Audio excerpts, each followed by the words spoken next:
What's going on, guys? Today we're going to be checking out how to mix heavy guitars in 3 easy steps.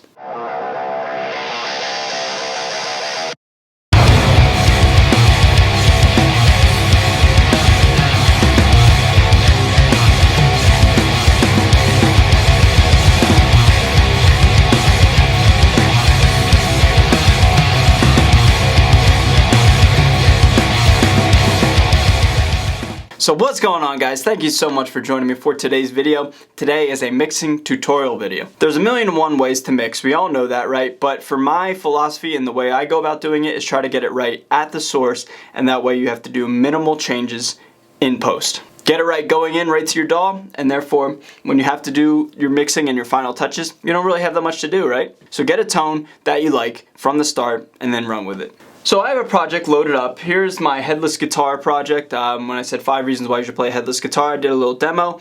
Here is a portion of the song that I want to show you guys. So here is the final product.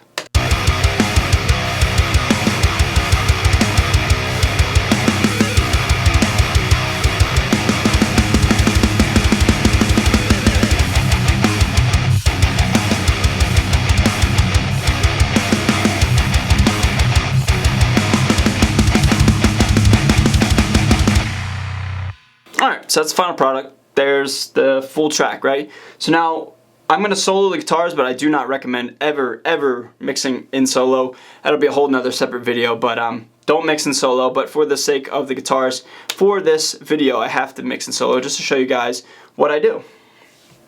So here's the final guitar tone.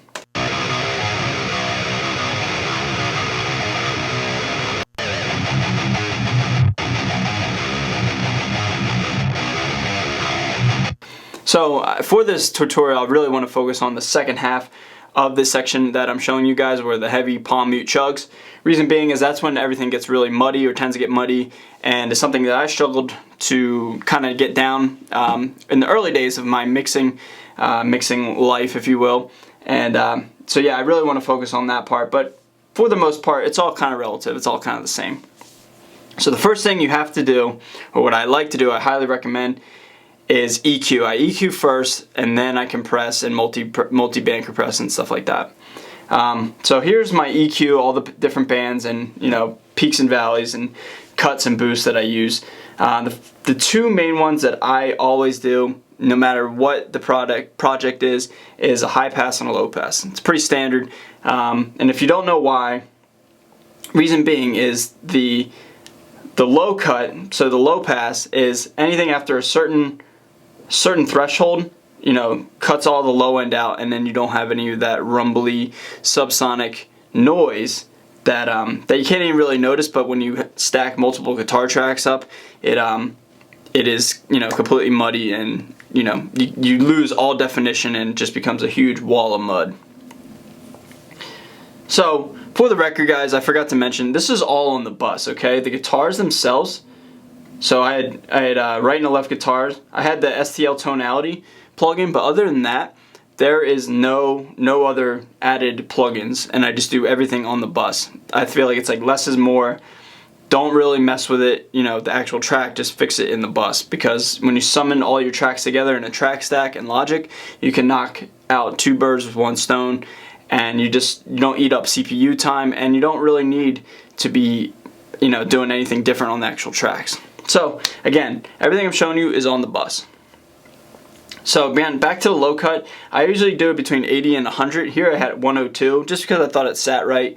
And then the high cut, it was everything after 12K. But the high cut, that's just like the super high fizzy, almost you cannot hear the like dog whistle sounds. And when you cut those two out, it kind of focuses your guitars, and you have a nice mid-range guitar sound. Because after all, the guitar is a mid-range instrument, right? So once I do that, then I start like spicing up my EQ bands and cut and boost as needed or as I want, right? For this one, we'll talk about this band here, sitting at 315 hertz. Here is where my snare likes to live, and this is where I really try to like let the snare breathe, because the snare is like the pulse of the song, the ba ba. That's really what gets your head moving, right? When you lose definition of the snare, the song kind of sounds weak, and then you can't really bob your head to it, right? So I found when you cut the guitars at where the snare breathes, it brings out the snare. Rather than boosting the snare, just cut the guitars. And so that's what I kind of learned along the way. This band, let's see, right here, yes, this band right here at you know, the 1 to 2K range, this is where I tried to just give it a slight boost, because after all, again, the guitar is in fact a mid-range instrument. Although we want it to sound super heavy and chuggy, you don't really want to boost those frequencies too much, because it just turns into a whole big wall of crap, right? And you kind of let the bass do that part. I struggled with that for a long period of time. So I boost at around 1 to 2K. I cut at around a 3 to 5K, because that's that real harsh, brittle sound. I try just a little, keep that in check. And then lastly is, let's see here. Okay, lastly I have a little boost at around 150, just to give it a little more chug, but not in the super low register, like anything lower than 100 hertz, you know what I mean? So I have a little boost at 150 hertz, just again to give it a little more thickness and a little more chug. So I'll play the track again, and I'll bypass on and off the EQ.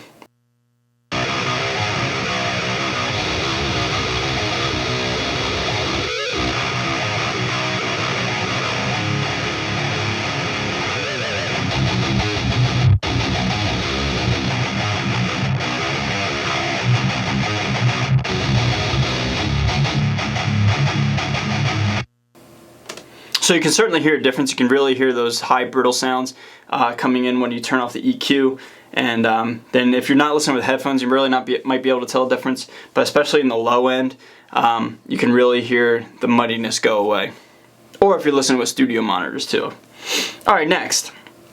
Now this is the most important plugin that I found that really enhanced my guitar recording and mixing, and that is the C4 plugin by Waves. Now you can use any plugin, but basically what it is the multiband compressor, when you can designate certain frequencies to be compressed at certain thresholds, ratios, attacks, etc. So for this plugin, I have there's 4 different bands, I believe C4, 4 bands, and I bypass 3 of them, and I just have one band between 92 and 365. Generally I like to have it between 90 and 400, give or take. For this project, 92 to 365. And basically what this plugin does is it clamps down on the low end, the chugs, because palm mutes tend to live, as I found out, they tend to live between like 90 and 400 hertz, again, give or take. And when you have a multiband compressor working solely on that frequency range, it clamps down on the chug. So I'll play the track again.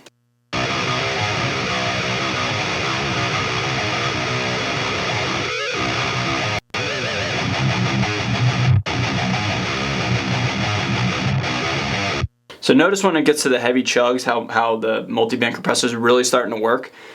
So I'll play. Oh shit. I'll play the chugs and then I'll bypass the multiband compressor. Again, if you're listening to studio headphones or studio monitors, you can really hear this. So.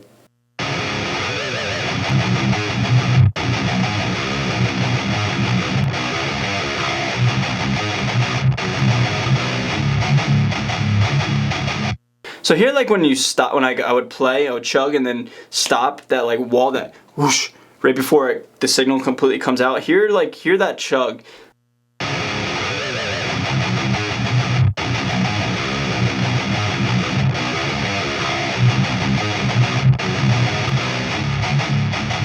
You can hear it like kind of whoosh into the speakers, and the multiband compressor really clamps down on that.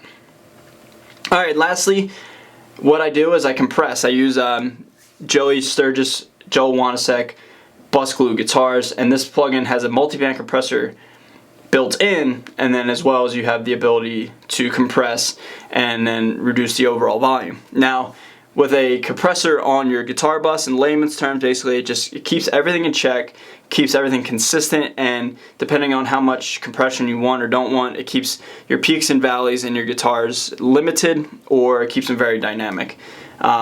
Generally with metal stuff, it's already rather compressed going in, just with the high gain, but you still want to keep everything compressed pretty heavily in my opinion, just because you want to keep, again, everything in check, solid. You don't want to have anything jump out, you know, at certain points of the song, especially if you have vocals, for example, or anything like that, and you have other instruments working cohesively. You kind of just don't want to have anybody stepping over anybody's toes, you know what I mean? So I'll play you the track with and without the compressed, or the compressor, the Joel Wanasek compressor.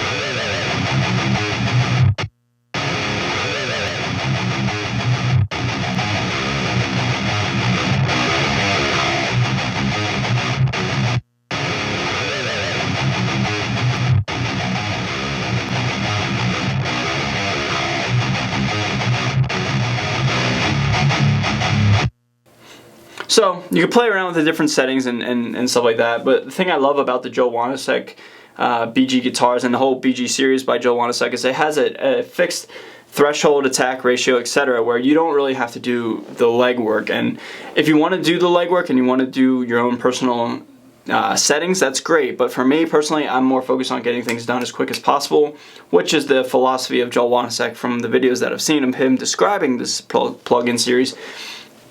Is he has it already kind of mapped out for you, so you can just focus on doing the creative side. As you saw originally when I was playing the track, I really didn't have much compression or much gain reduction to begin with. It was just kind of like a safety blanket for me for this track. Again, everything's already pretty much compressed with the multiband compression, excuse me, and the heavy guitars themselves are already pretty much compressed. So for this track, I had it pretty subtle. I didn't really compress it as much as I normally do, but I really wanted to show you guys how easy it is really to just kind of just keep everything in check without having a whole bunch of different plugins and you know, a whole bunch of just the crazy nonsense on your actual guitar bus. So I'll take everything off, all three plugins, play the guitars.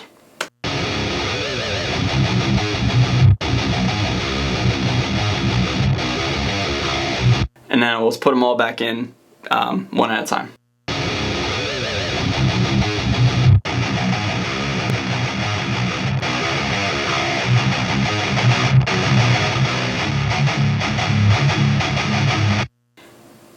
And now let's play the track one more time.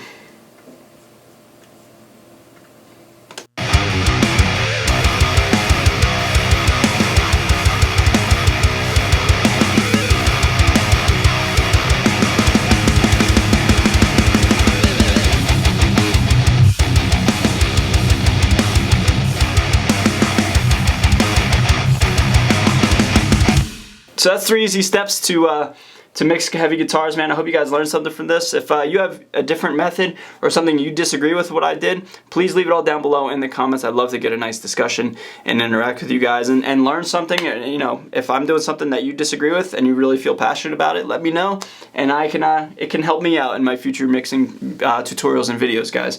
Thank you so much for sticking around to the end of the video. Again, if you're brand new, thank you so much for watching me to this point in time in the video. If you could please hit that subscribe button, I'd really appreciate it. Alright dudes, I'm out of here. Stay metal. I'll see you guys next time.